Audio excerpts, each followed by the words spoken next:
O Projeto Anjo da Esperança auxilia nas necessidades da produção do programa Na Mira da Verdade, para que mais pessoas conheçam as verdades reveladas por Deus.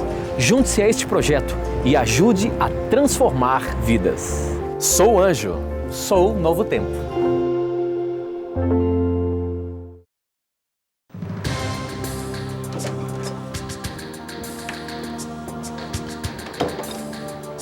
Olá! Hoje eu começo lendo um texto muito interessante no Novo Testamento, que diz o seguinte: Jesus falando isso que eu vou ler aqui. Ninguém subiu ao céu a não ser o Filho do Homem que desceu do céu. Por que Jesus disse isso? Se a palavra de Deus já diz que Enoque, Elias, Moisés já estariam no céu? Como entender essa afirmação de Jesus se logo depois, no momento da transfiguração, apareceu Enoque e Elias, ou melhor, Moisés e Elias? Se Jesus está dizendo que ninguém subiu ao céu a não ser ele que desceu, como entender essa afirmação de Jesus? Esta e muitas outras questões você vai saber e aprender agora, pois está no ar, Na Mira da Verdade.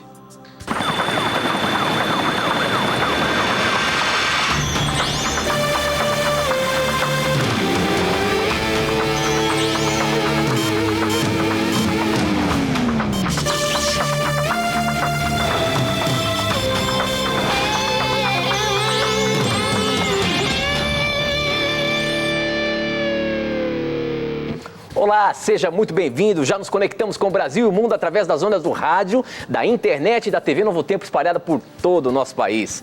Você é muito bem-vindo, é você quem faz esse programa. Este é o programa Na Mira da Verdade, um programa de perguntas e respostas bíblicas. As suas dúvidas, os seus questionamentos, sejam bíblicos, teológicos, sobre religião, o que você quiser, não tenha preconceitos. Pergunte pra gente que nós vamos colocar na mira da verdade e responder à luz da palavra de Deus. Esse é o programa Na Mira da Verdade, um programa de perguntas e respostas bíblicas. Participe do programa. Vamos começar cumprimentando meu amigo, parceiro, professor Leandro Quadros, quem sempre está na mira. E aí, professor, tudo bem? Estamos aí, meu amigo, graças a Deus. Estou aqui com alguns abraços, Tito, para mandar rapidamente. Sim. Um abraço para o Evandro, da Igreja de Morada da Serra, Belo Horizonte, e também para a Igreja de Jardim Angélica de Guarulhos. E agradecer, não é, Tito, aos nossos telespectadores que com tanto carinho tem escrito para nós e participado do programa e feito o programa acontecer. Enviem as perguntas de vocês, não deixem de pedir também o estudo bíblico, para nós vai ser sempre uma satisfação ajudar a vocês de algum modo no entendimento daquilo que a Bíblia tem a nos dizer nesta ocasião. É isso mesmo, professor, e a gente manda já abraços especiais quem nos acompanha através das TVs por assinatura, estão espalhadas aí pelo Brasil. Você que talvez esteja assistindo aí pelo canal 184, você que está assistindo pelo canal 214, 14, são emissoras, são retransmissoras de TV por assinatura que estão transmitindo os nossos sinais. Seja muito bem-vindo. Esta é a TV Novo Tempo, o seu canal da esperança. E aqui no programa Na Mira da Verdade você vai ter a chance ao vivo de fazer as suas perguntas e nós vamos respondê-las baseadas na palavra de Deus, tá bom? Professor Leandro Quadros, nós já começamos falando sobre esse texto que aparentemente não dá para entender por que Jesus disse isso. Porque se Jesus é Deus e a palavra de Deus já diz que Moisés foi ressuscitado, Elias subiu ao céu, Enoque estava no céu, por que Jesus disse isso, professor? Isso é um ponto onde a gente pode colocar em prova a fidelidade da palavra de Deus e como é que a gente pode explicar isso para o nosso telespectador? É uma pergunta, amigo Tito, interessante, porque realmente esse texto de Jesus Cristo, de João 3,13, parece contradizer outros textos bastante claros sobre o assunto. Ali em Gênesis 5,24, aprendemos que Enoque foi levado por Deus em vida para o céu, não conheceu a morte, como diz Hebreus capítulo 11. Depois nós lemos em 2 Reis capítulo 2 que Elias também foi levado vivo para o céu. Ou seja, esses dois casos nos mostram que pessoa alguma irá para um plano espiritual em espírito. Deus, quando levar o ser humano para um plano espiritual, levará corpo, alma e espírito, ou seja, o ser como um todo, não é? E aí lemos em Mateus 17 e Judas 1,9 que Moisés, para aparecer para Cristo no Monte da Transfiguração, Moisés foi ressuscitado e depois foi levado ao céu. Então percebemos que pessoas já se encontram no céu. Até mesmo ali em Mateus 27, 52 e 53, percebemos que um grupo de pessoas que foi ressuscitada com Cristo para testemunhar da ressurreição dele, essas pessoas foram para o céu como troféus de Jesus da vitória dele sobre a morte, como podemos ali deduzir da leitura de Efésios 4, 8 e 9. Agora, como harmonizarmos esses textos com João 3,13? Nós precisamos ler o versículo 12 do capítulo 3 e entendermos um problema de ordem cultural e teológica que se encontrava por trás dessa situação aqui. Vamos ler primeiramente João 3, 12 e 13 e aí vamos fazer um link entre os dois versículos para você e eu percebermos que a Bíblia não se contradiz. Aqui é um princípio de interpretação importante. Se a Bíblia se contradiz, o problema está em nós e não na Bíblia. Porque quando estudamos os detalhes, percebemos que realmente nós cometemos algum erro, algum equívoco. Porque a Bíblia, ela se autoexplica. E como que nós sabemos que a Bíblia se autoexplica? Pela metodologia de Cristo ao ensinar a Bíblia. Quando você lê Lucas 24, 27 e 44, você percebe que Cristo utilizava porções diferentes da Bíblia para explicar a Bíblia. Então, quando você deixa a Bíblia se autoexplicar, você percebe que a Bíblia não se contradiz. Então, vamos ler João 3, 12 e 13 e vamos fazer um link entre esses dois versículos aqui. Eu lhes falei de coisas terrenas e vocês não creram. Como crerão se lhes falar de coisas celestiais? Ninguém jamais subiu ao céu, a não ser aquele que veio do céu, o Filho do Homem. Se você pegar o verso 13 isoladamente, você vai concluir que realmente aqueles personagens que eu mencionei anteriormente, eles não foram para o céu em vida. Agora, se você linkar com o verso 12, você resolve o problema. Cristo está tendo aqui uma discussão com líderes religiosos, e aí no verso 12 ele diz assim: se eu falo de coisas terrenas e vocês não querem acreditar, imagine se eu falar para vocês de coisas celestiais. Aí você tem que linkar esse verso 12 com o verso 13. E aí ele está dizendo o seguinte: ninguém jamais subiu ao céu para falar das coisas celestiais a vocês, a não ser eu que de lá desci. O problema teológico também com o qual Cristo está lidando aqui, de acordo com o comentarista Adam Clarke, comentarista metodista, é o seguinte: os judeus acreditavam que Moisés havia subido ao céu para trazer a lei aos israelitas e depois aos judeus, não é? Então Cristo aqui está também refutando essa ideia equivocada. Cristo está dizendo assim: ninguém subiu ao céu para trazer as mensagens de Deus para a humanidade, a não ser o próprio Cristo que de lá desceu. Então Cristo não está contradizendo outros trechos da Bíblia que ele mesmo conhecia. Jesus conhecia Gênesis 5:24, onde é dito que Enoque foi trasladado. Cristo conhecia 2 Reis capítulo 2. Cristo foi quem ressuscitou Moisés para que ele pudesse ir ao céu. Quando lemos ali Judas 1:9 e lemos também Mateus 17, 1 a 4. Então você precisa linkar os dois versículos e você vai perceber que ninguém subiu ao céu para falar dos assuntos celestiais, a não ser Cristo que de lá desceu. E portanto, não encontramos aqui uma contradição bíblica. Simplesmente encontramos mais um exemplo de que quando deixamos a Bíblia se autoexplicar, ela mesma resolve os seus aparentes problemas. Muito bem, professor. Bom, para você participar do programa Na Mira da Verdade, basta você mandar as suas dúvidas para o nosso SMS. O número é 12. Hoje você não vai ter a chance de pegar aí, o sinal não vai aparecer na TV. Mas você que está acompanhando, de repente, quando acompanhar as reprises, sim, vai poder ver. Mas anota aí, o número é 12 98151 0101. 12 981510101. Você manda suas perguntas, eu recebo aqui na hora, como já está chegando muitas perguntas, ou você pode participar através das nossas redes sociais. Pelo Facebook, namiradaverdade.nt.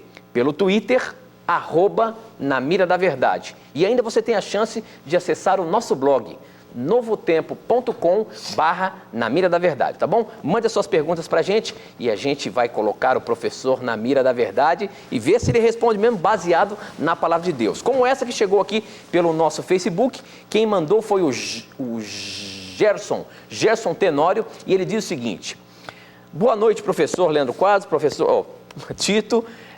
Gostaria de saber por que em Mateus 24:20 Jesus falou que devemos orar para que a nossa fuga, no fim, não aconteça no sábado. Ora, professor, Jesus disse isso lá em Mateus 24, mas por que ele afirmou isso? Para que a gente orasse, para que a nossa fuga não caísse no sábado. E também fala mais, ai das grávidas. Afinal de contas, o que vai acontecer, professor? Como é que a gente tem que passar por esse momento no final dos tempos? Vai haver aí uma perseguição? Como é que é esse negócio? Pois olha, aqui em Mateus 24 se misturam sinais da destruição de Jerusalém no ano 70 depois de Cristo e sinais que antecederiam a volta de Cristo no fim dos tempos, né?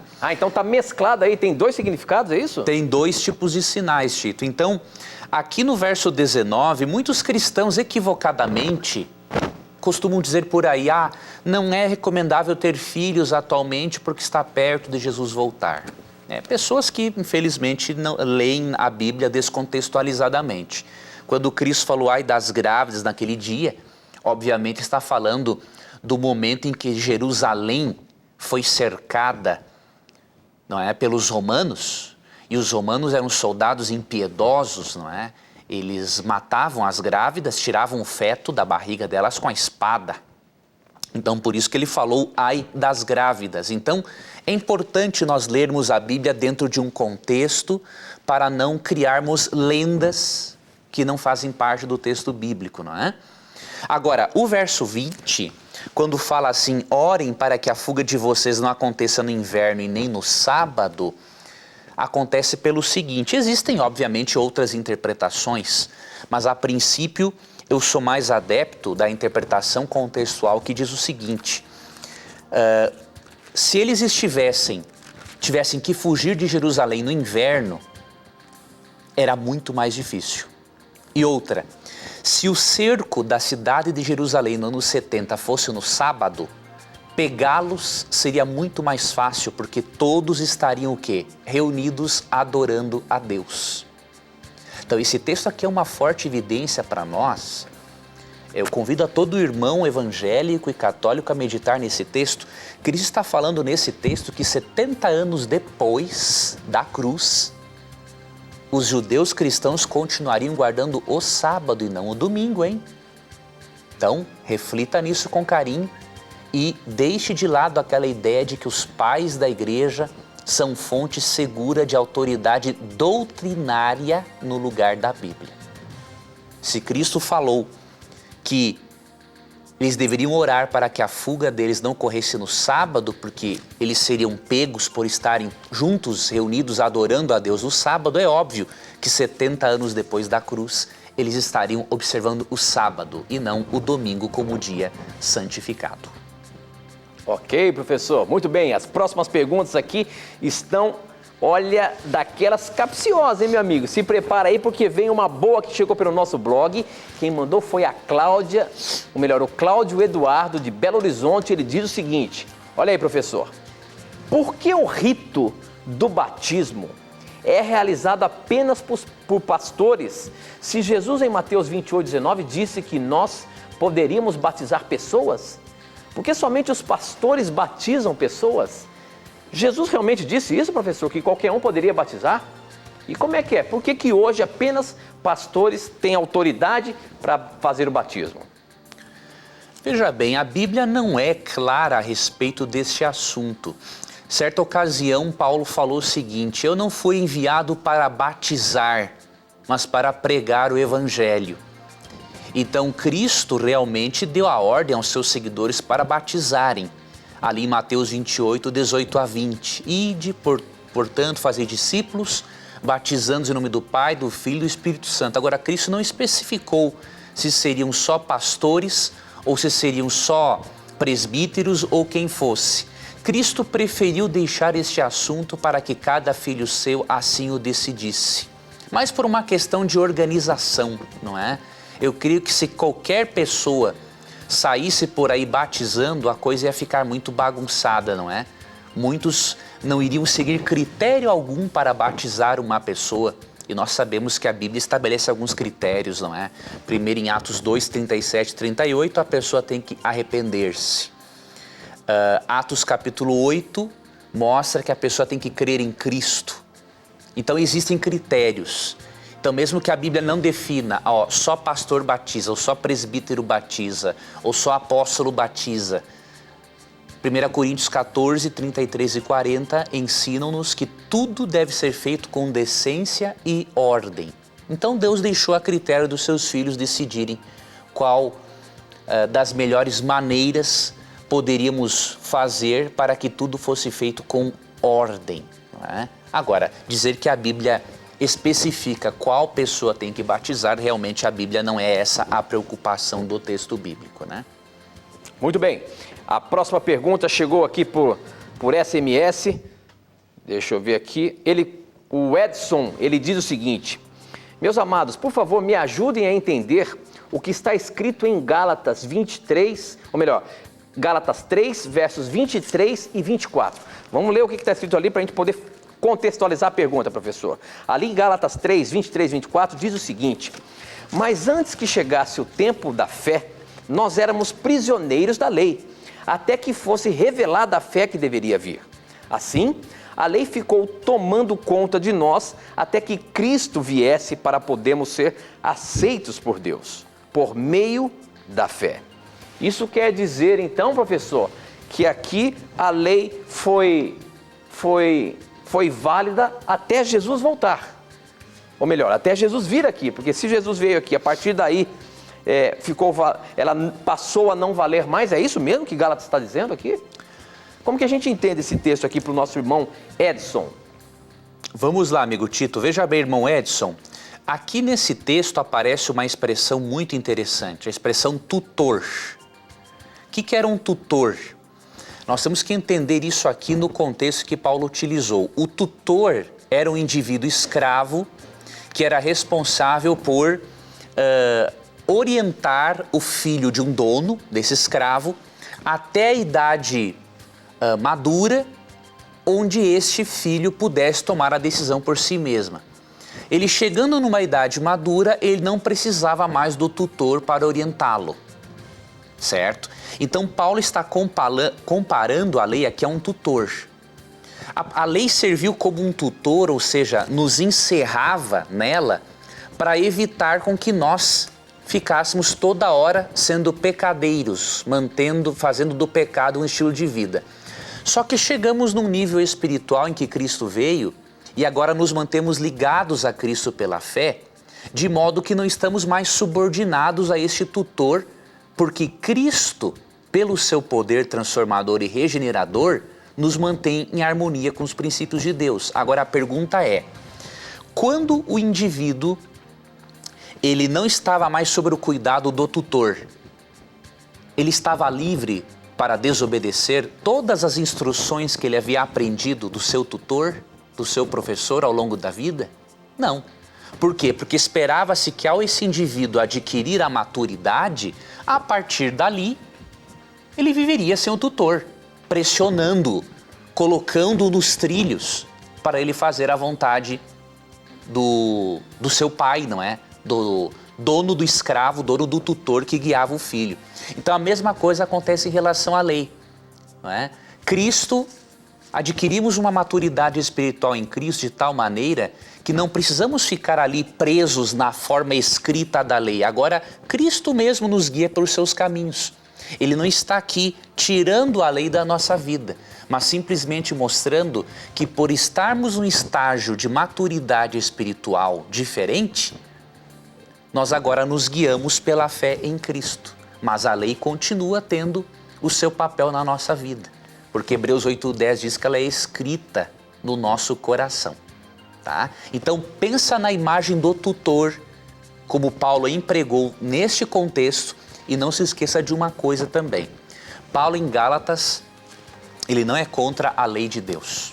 Se você ler, por exemplo, o capítulo 5, né, e o capítulo 6, você percebe que mesmo o cristão sendo salvo pela graça, a graça rende frutos na vida desse cristão, certo? E esses frutos estão atrelados à obediência à lei, capítulos 5 e 6.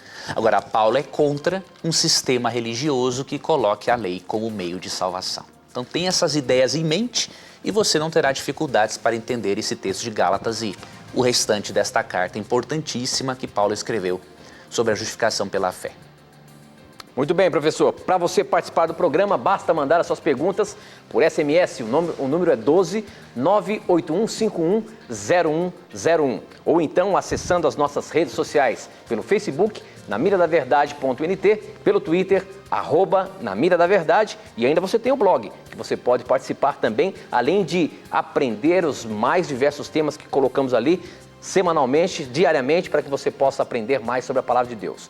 novotempo.com/namiradaverdade. Essa pergunta agora vem pelo Twitter. Quem mandou foi o Brauna Júnior e ele diz o seguinte: boa noite, continuo em dúvida quanto à questão dos alimentos impuros. É que em Marcos 7, de 18 a 19, aparece-me clara a afirmação quando diz: ao dizer isso, Jesus declarou puro todos os alimentos. Assim, se Jesus declarou puro todos os alimentos, por que algumas religiões consideram a carne de porco impura? Deus ilumine todos vocês. Professor, naquele texto de Marcos 7, 18 a 19, o que Jesus estava querendo dizer ali com aqueles alimentos, que todos os alimentos são puros? E por que nós aqui, principalmente, defendemos e apresentamos e mostramos que os alimentos impuros são condenados por Deus? E esses alimentos estão descritos lá em Levíticos. Por que algumas religiões, os adventistas do sétimo dia, condenam, por exemplo, a carne de porco, o peixe de couro e tudo mais? Sendo que lá no Novo Testamento, Jesus aparentemente diz que todos os alimentos são puros. Vamos lá. Primeiramente, essa expressão aqui em Marcos 7,19, que diz assim: ao dizer isso, Jesus declarou puros todos os alimentos. Nós não podemos pegá-la isoladamente, querido irmão, porque se pegarmos ela isoladamente, nós vamos criar sérios problemas no texto bíblico. Você quer ver uma coisa? Eu posso interpretar o seguinte: então Cristo está considerando puro o churrasquinho de cobra, o churrasco de cachorro, né? O churrasco de cavalo. Não é isso que o texto está dizendo? Então nós temos que fazer uma pergunta para o texto. Quando Cristo falou isso, com quem ele estava conversando? Olha ali o capítulo 7, verso 1. Os fariseus e alguns mestres da lei. Então, quando Cristo declarou puros todos os alimentos, ele estava conversando com quem? Com fariseus e mestres da lei.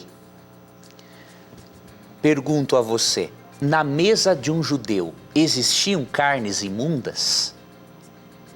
Não existiam. Então, uma primeira informação nós já temos aqui: o assunto em discussão não é carne imunda.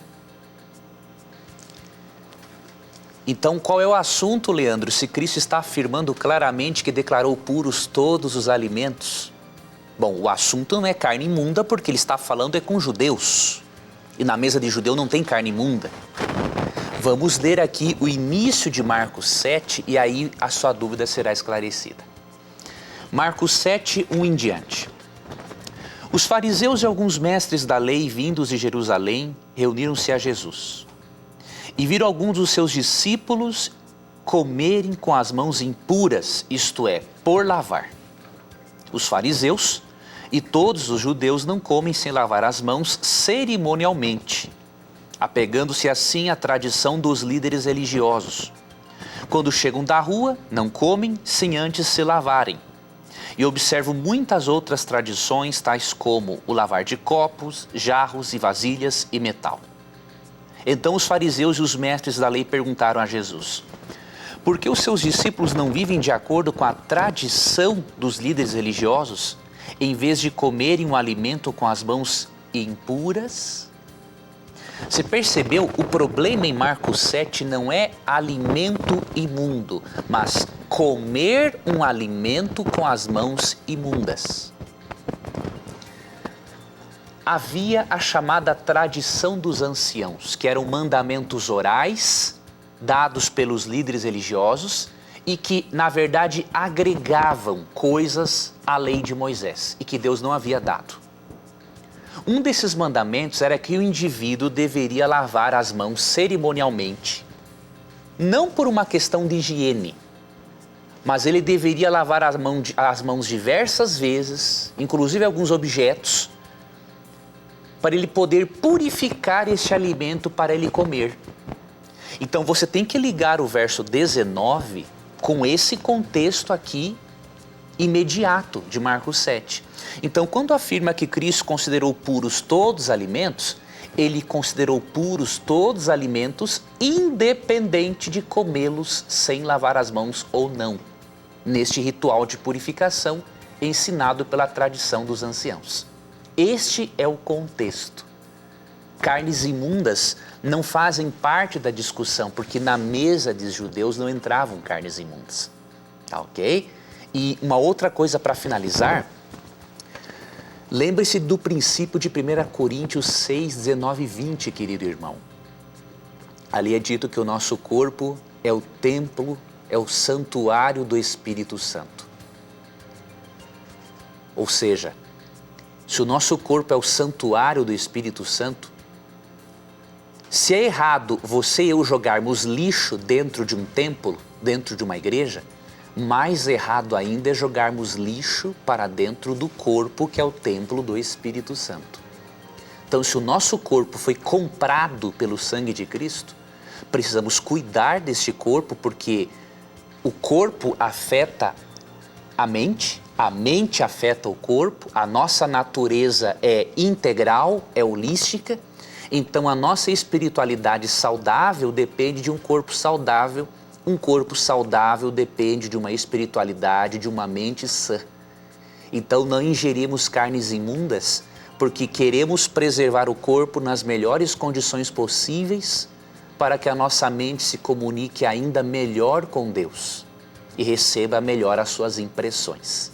Tá ok? Então considere esses princípios e você vai perceber que não utilizando coisas impróprias para o seu corpo, a sua mente, a sua espiritualidade será ainda melhor. Muito bem, professor. Nosso tempo não para aqui. Aproveite o intervalo, formule as suas perguntas, manda pra gente. A gente vai rapidamente pro intervalo, mas a gente volta já já.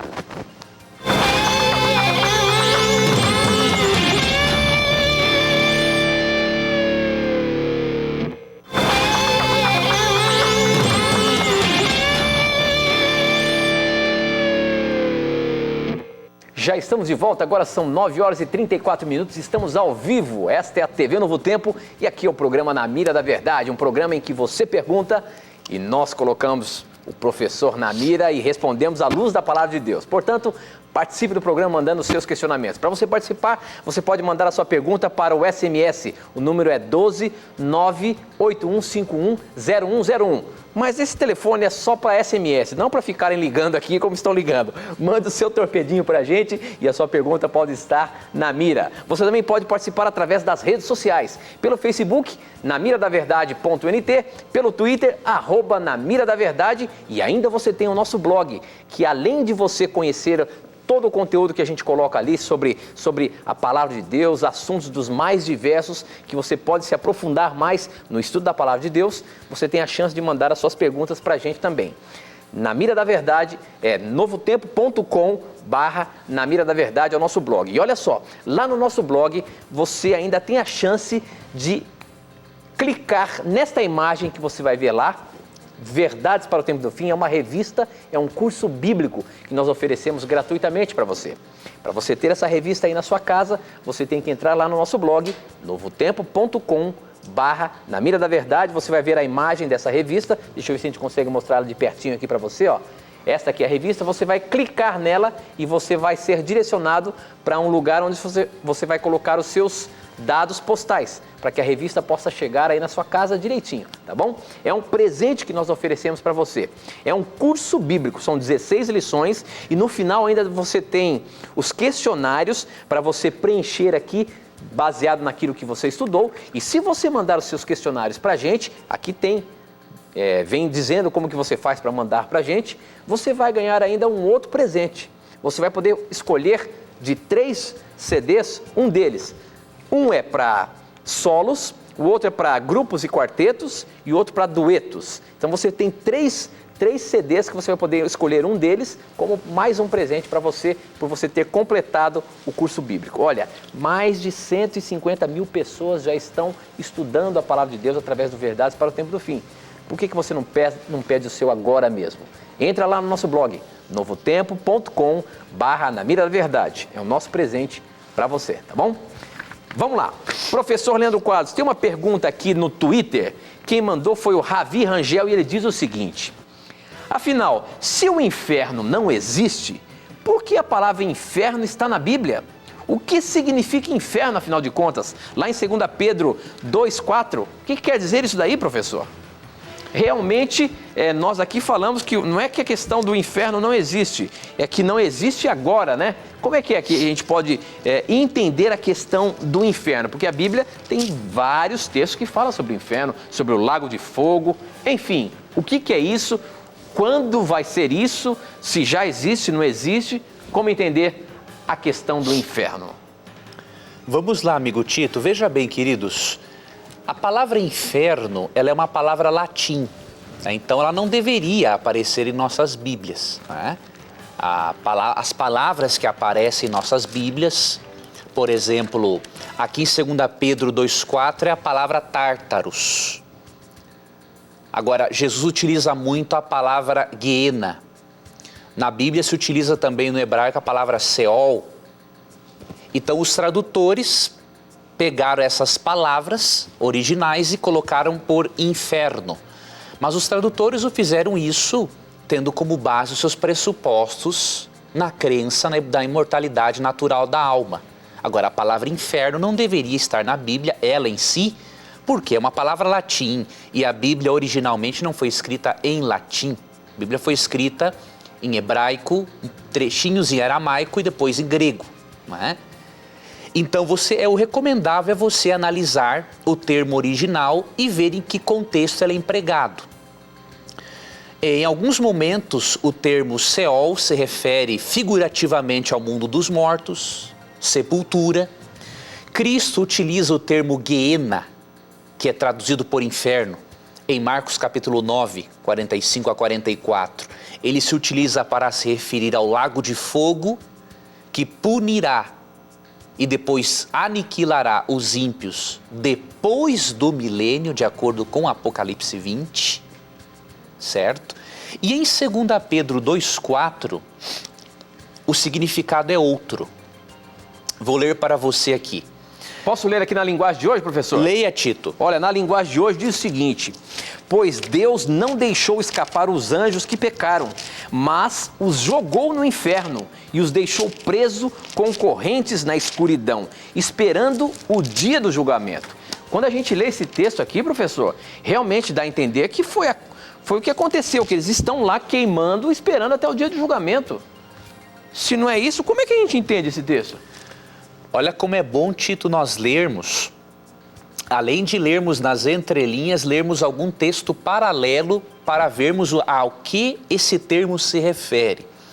Aqui você leu, Tito, que Deus está reservando esses anjos para o dia do juízo. Exatamente. Então, se Deus está reservando-os para o juízo, isso quer dizer que eles não estão sendo atormentados. Mas eles estão presos com correntes, como diz o texto aqui. Então, agora, o ser humano já começa a imaginar que eles estão lá presos, acorrentados. Como é que é? Aí é que está o detalhe. Aí teríamos que ler aqui um outro texto paralelo, que é Mateus capítulo 8, que eu até abri aqui enquanto você lia, Mateus 8, 29. Quando Cristo se deparou com duas pessoas possessas, esses demônios gritaram da seguinte maneira, Mateus 8, 29. Que queres conosco, filho de Deus? Vieste aqui para nos atormentar antes do devido tempo? Isso. Então veja, até o próprio demônio sabe que o momento do castigo dele é no futuro. Agora, nós temos que analisar o quê?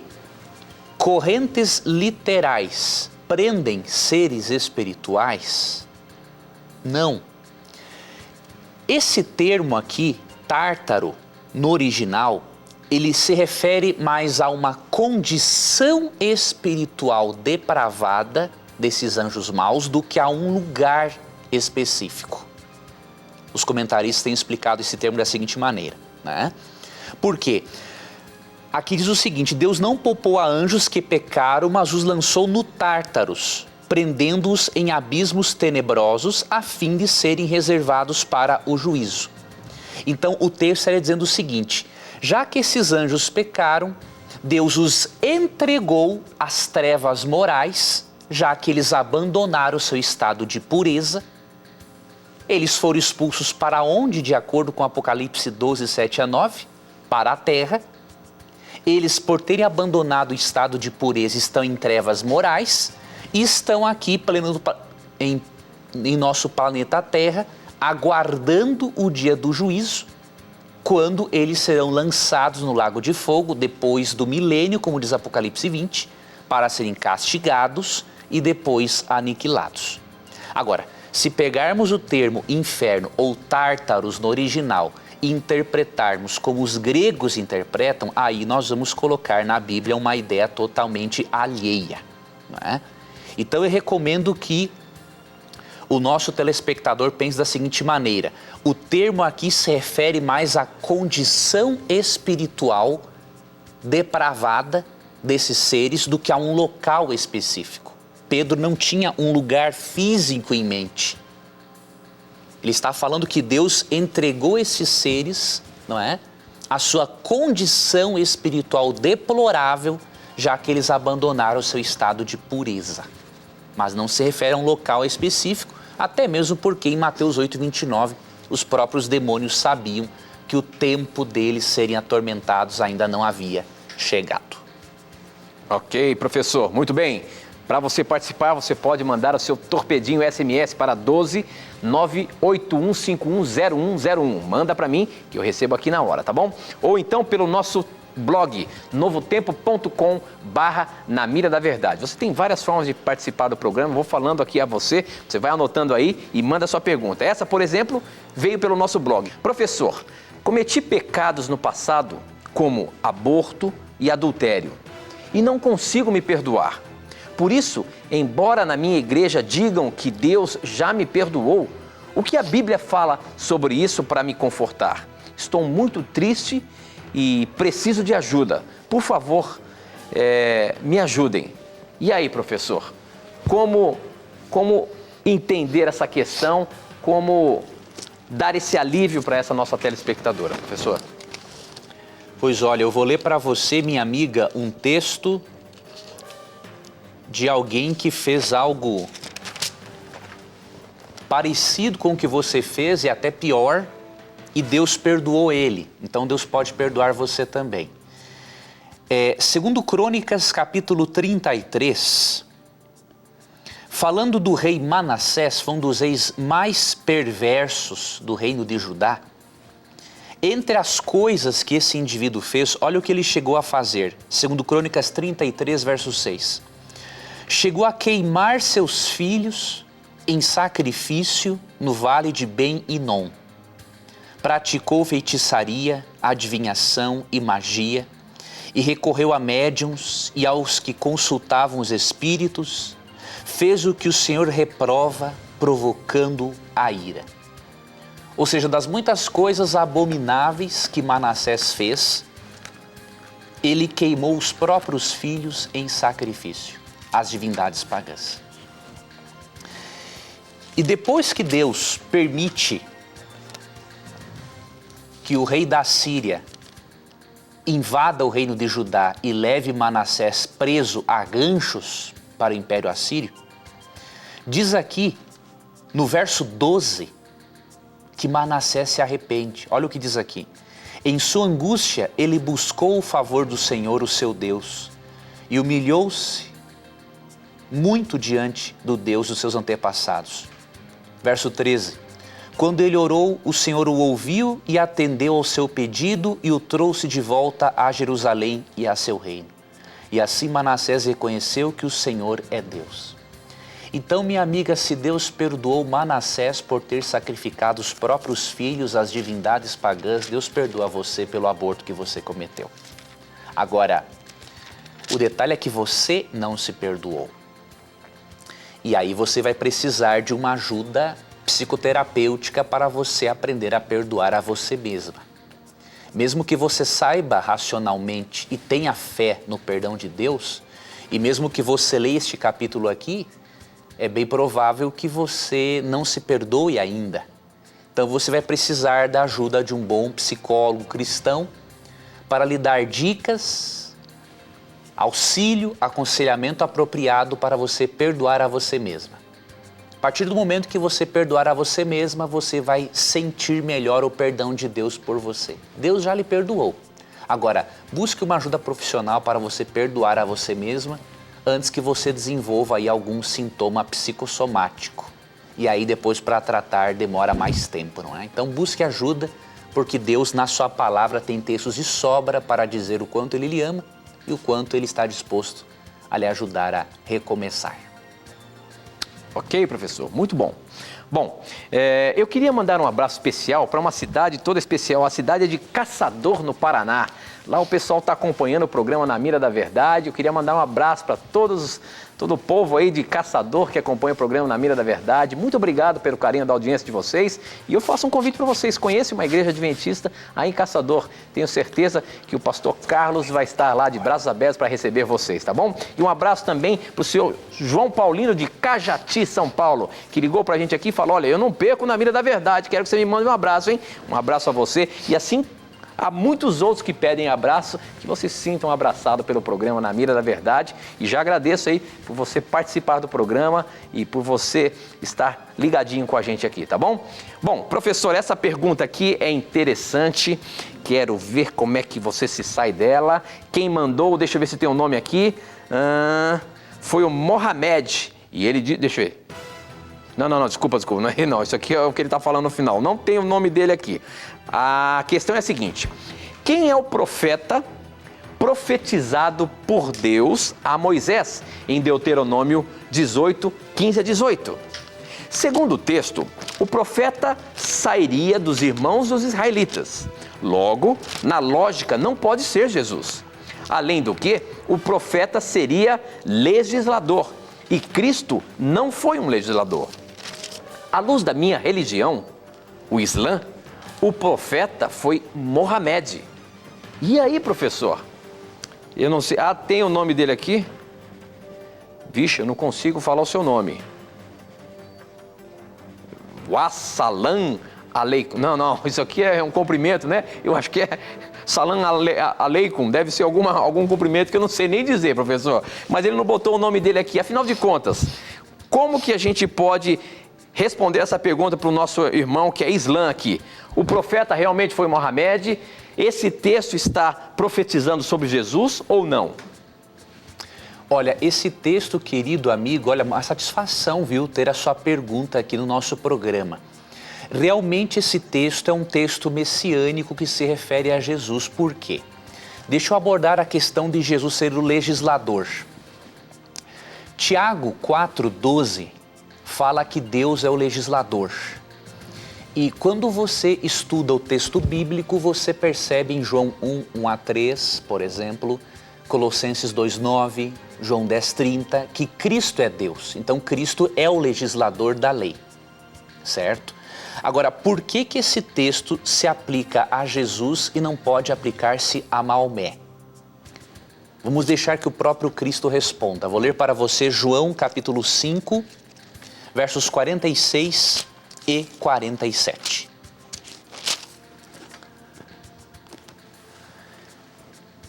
Se vocês crescem em Moisés, creriam em mim, pois ele escreveu a meu respeito.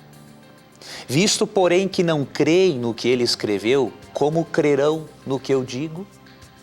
Veja, Jesus, quando pega os escritos de Moisés, ele diz que Moisés escreve sobre Jesus. Jesus, quando interpreta os escritos de Moisés, ele em momento algum interpreta como Moisés tendo escrito sobre Maomé. Então, para nós sermos fiéis ao texto bíblico de Deuteronômio 18, temos que aceitar realmente como sendo um texto messiânico. Porque Jesus fala que Moisés falou a respeito dele, de Jesus. Tá ok? Mas nós podemos, depois você pode escrever para o Na Mira da Verdade, nós podemos trocar mais algumas ideias sobre este assunto. Quero ter a satisfação de ajudar. E continue firme, meu irmão, na busca, viu? Que você tem feito pelas verdades, porque na sua religião muçulmana, Deus também tem coisas aí interessantíssimas, por meio das quais Ele quer revelar ao seu coração. E eu creio que você, sendo um muçulmano e estudando a Bíblia conosco, aí sim você vai perceber coisas espetaculares que Deus tem a ensinar a você. Assim como você vai ter a ensinar para nós também numa troca de diálogo. Tá bom? Que Deus abençoe a você, mas lembre-se, interprete Deuteronômio 18 à luz do que o próprio Cristo falou sobre Moisés, porque Moisés testemunhou sobre Jesus e não sobre um outro profeta. Muito bem, professor. Agora pelo Twitter aqui, a Camila de Lima diz o seguinte: afinal de contas, qual é o verdadeiro significado de Apocalipse 21 sobre o novo céu e a nova terra? Nosso futuro será na terra ou no céu? E aí, professor? Onde é que você vai morar, no céu ou na terra? Nós vamos morar, Tito, em ambos. Ah, mas como assim? Vou ajudar essa nossa amiga internauta, não é? Veja bem, o primeiro texto que nós vamos ler se encontra em João 14, 1 a 3.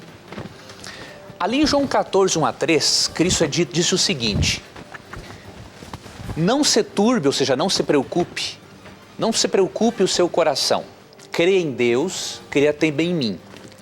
Na casa de meu pai há muitas moradas. Se assim não fosse, eu teria dito, pois eu vou preparar lugar. E quando eu for e preparar lugar, presta atenção no verso 3 agora, eu voltarei e vos receberei para mim mesmo, para que onde eu estou, onde Cristo está agora? No céu, né? Para que onde eu estou, vocês estejam também. Então, primeiramente, nós moraremos no céu. Tanto que em 1 Tessalonicenses 4, 13 a 18 é dito que na segunda vinda de Cristo, Ele vai arrebatar visivelmente tanto os justos vivos quanto os justos que serão ressuscitados por ocasião do segundo advento. Então, se serão arrebatados, é óbvio que irão para o céu. 1 Coríntios 6, 2 e 3 diz que os justos passarão um período julgando, não é? Entendendo a forma como Deus lida com o pecado e os pecadores, e de acordo com Apocalipse 24 e 5, este período é de 1000 anos. Então, com isso entendemos que se os justos vão para o céu e esse processo judicial é por 1000 anos, então o milênio é no céu. Depois, diz Apocalipse 21, e também no capítulo 22, a cidade santa desce do céu para fazer morada aqui. Então, um texto não exclui o outro, simplesmente se completam. E aí, quando a cidade santa descer, de acordo com Apocalipse 21, 1 e 2, vai se cumprir a promessa de 2 Pedro 3, 13, que diz o seguinte: nós, porém, segundo a sua promessa, esperamos novos céus e nova terra, nos quais habita justiça. Então, resumidamente, esta é a sequência. Não há uma contradição, né? Moraremos em ambos os lugares. O maravilhoso é que esse texto nos diz, né? Esse texto de Apocalipse 21, que quando a cidade santa descer para este planeta, o reino eterno de Deus será aqui. Apocalipse 22, 1 a 4 fala que Deus morará conosco. Isso indica que o nosso planeta será a capital do universo, não é? Porque o Criador morará aqui. Então será um privilégio muito grande do qual você e eu devemos fazer parte. Que promessa, né, Leandro? Grande promessa. Vamos morar aqui numa terra restaurada e para sempre, para toda a eternidade. Acredite nisso. Estude a palavra de Deus, aprenda mais sobre essa esperança que tanto pregamos aqui e que queremos um dia estar todos juntos para toda a vida. Bom, olha, eu queria agradecer muito por vocês estarem participando do programa. Tivemos aqui mais de 350 perguntas pelo SMS, mais de 150 pelo blog, no Facebook aqui tem mais de 300, enfim. Se a sua pergunta não foi pescada aí, não desista não, continue participando do programa, que a qualquer momento você vai poder estar com a sua pergunta na mira da verdade. Eu queria também agradecer aos amigos que vieram nos conhecer aqui no programa ao vivo. Queria mandar um abraço ali pro Márcio, pra Cláudia, pro Pedrão, dá um tchau lá pra turma, olha. Vocês estão aí na mira da verdade, obrigado por vocês estarem aqui acompanhando a gente, viu? Sejam muito bem-vindos. E se você um dia quiser vir conhecer a Novo Tempo, quiser vir conhecer o programa Na Mira da Verdade, ligue pra gente, vamos marcar, quem sabe você pode estar aqui pertinho da gente. Será um prazer para todos nós, tá bom? Professor, ainda nós temos aí 2 minutinhos. Essa pergunta aqui do nosso blog, quem mandou foi o Laércio, de Cauacaia, Ceará, e ele diz o seguinte: por que os adventistas do 7º dia acreditam que Jesus e Miguel são as mesmas pessoas? Estou visitando uma igreja adventista, mas meus amigos pentecostais dizem que esta igreja está falando heresia ao afirmar isso. E aí, professor, Miguel e Jesus de fato são as mesmas pessoas? Isso não é uma heresia não, meu amigo? Não, pelo seguinte... Eu vou ler aqui só algumas personalidades. Eu tenho uma obra aqui que é muito interessante, que eu até vou indicar para o nosso telespectador no outro momento. Só para resumir, por causa dos 2 minutos, nós não cremos, queridos, que Miguel seja o nome de uma criatura. Cremos, o nome Miguel, no hebraico, ele é um desafio e é uma pergunta. Quem é igual a Deus? Nós cremos que é um nome de guerra de Jesus, que ele utiliza-se dele quando está num conflito direto com Satanás. E por que Cristo se utiliza desse nome? Porque em Isaías 14, 12 a 14, percebemos que era a pretensão de Satanás ser igual a Deus. Então, quando Cristo assume este nome, Miguel, ele está dizendo para Satanás o seguinte: olha, você não pode ser igual a Deus. Eu posso ser igual a Deus porque eu sou Deus. Então, os adventistas não fazem de Jesus uma criatura. Simplesmente eles creem que este é um nome de honra, um nome de guerra de Jesus, que ele se utiliza quando está em conflito direto com Satanás. Por exemplo, Apocalipse 12, 7 a 9. Nós não cremos que é Miguel, uma criatura e seus anjos, lutando contra Satanás e seus anjos. O conflito entre o bem e o mal não é entre criaturas. O conflito entre o bem e o mal é entre uma criatura contra o seu Criador, que é Cristo. Agora, se disser que os adventistas são hereges por crerem que Miguel é um nome de honra de Cristo, então muitos outros autores têm que ser chamados de hereges. E um deles, que eu vou ler aqui só por causa do tempo, é Matteo Henry. Se você pegar o comentário traduzido pela Casa Publicadora das Assembleias de Deus, o comentário de Matteo Henry, você percebe que Matteo Henry, quando comenta sobre Miguel, ele diz que é um nome que é aplicado a Cristo.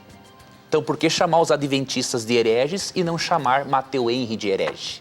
Então, vamos ser sinceros, né? E não chamar os adventistas de hereges por causa de um nome honorífico simplesmente. Cristo é Deus no mais pleno sentido da palavra. Muito bem, professor. Com essa, encerramos mais um programa Na Mira da Verdade. E a gente se encontra na terça-feira que vem. E, de novo, você vai estar na mira, meu amigo. Vamos lá, meu amigo. Deus abençoe a você. Um abraço, amigo telespectador e amigo ouvinte da Rádio Novo Tempo. E nunca esqueça-se de uma coisa. Sempre que você tiver a coragem de perguntar a Bíblia, vai ter a coragem de responder a você. Um abraço carinhoso e até logo mais. E aqui você já sabe, sempre as suas dúvidas, os seus questionamentos estarão na mira da verdade.